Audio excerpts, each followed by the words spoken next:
Hey, so what's good, YouTube? Welcome to the channel. Your girl Natasha Nisha. So if on today's installment to the channel, I'll be just unpacking like why is there so much evil in the world. Now we know there's like tons of reasons as to why, but there's one specific reason that I'll be unpacking in this video. So please stay with me till the end. So, a long while back, I came along this quote, and the quote goes on to say, evil prospers because good men stay silent. And personally, I tend to agree wholeheartedly with that quote. And so this is some of what we see in society today.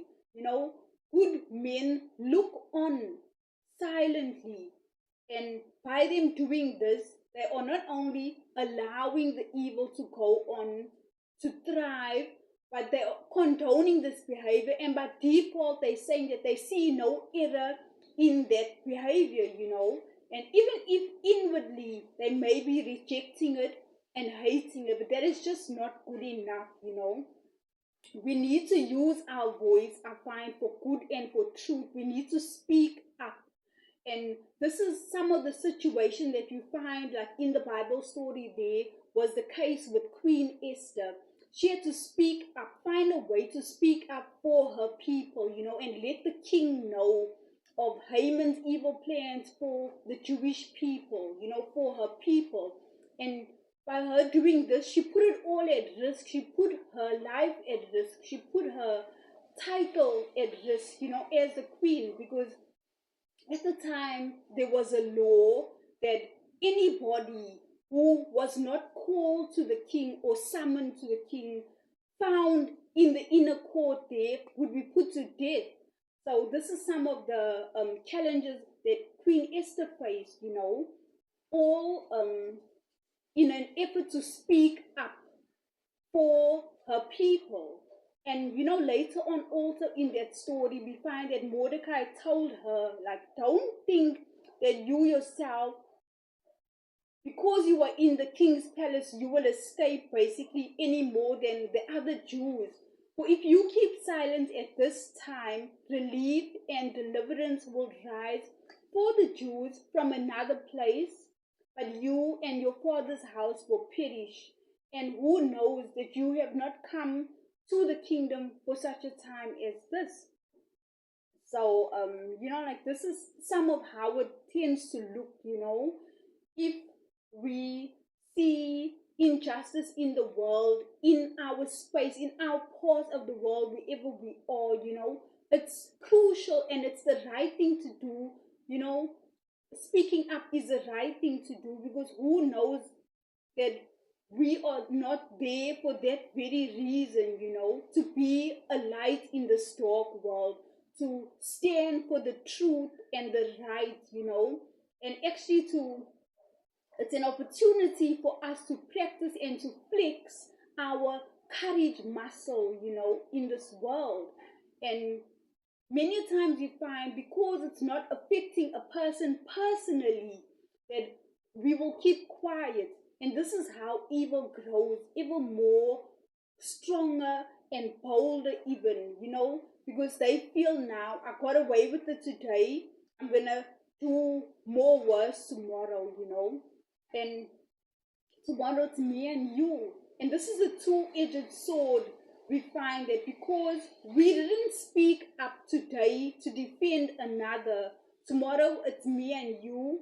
And we find that there's no one to speak up for us. There's no one to speak up for me, because we overlooked another's ill treatment, the injustice toward another. We overlooked it, and now our own too will be overlooked. And so this is cyclical, if you can understand how it plays out. But either ways, we can't stop this evil, toxic cycle. We have the power, and it's just by using our voices. So, like, there are some things to ask ourselves, like, are we laughing along when others are being bullied, and like maybe it's time that we stop finding bullying funny. And then also, are we pausing or spreading gossip and slander about another person? like, let us come to a place where um, we start looking for better things to discuss. We want healthier conversations, to be part of healthier conversations where we speak about things like growth, ideas, unity, love, positivity, the positive things, and if not, get a better friend group where that is, what they're about. And then another question to ask is like, are we feeding off the toxicity in our environment just to feel better about ourselves? Are we having low self-esteem issues or feelings of not good enough? And then maybe it's about time that we start addressing like what is making us feel not good enough. And many times when you shine a light in that situation, you find that it's just a lie, it's somebody else's hurtful words. They were hurt and now they projected those lies onto you, and you stuck there, you still believing that lie. And healing is possible. Healing is possible. But either ways, what I found also was that, like, when you now shine a light and go deeper in there, and then you start now, you deal with it, and you start loving and valuing yourself, then it's so much easier now to love and value others.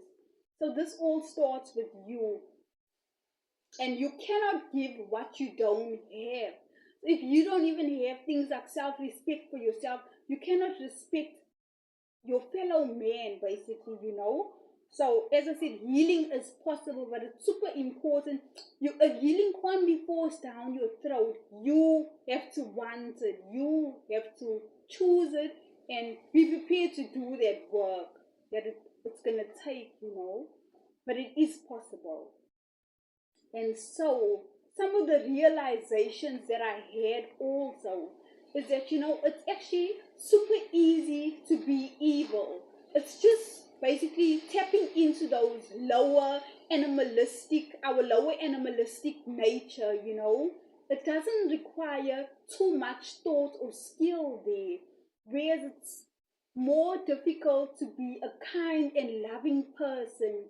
There it's going to take things like courage, it's going to take things like empathy, and care, concern, even discipline.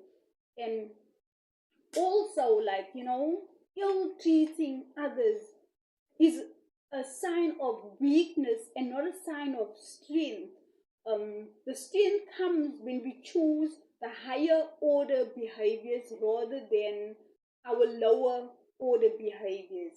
And then another thing to know is that, like, this is not normal, and let us not normalize this in society.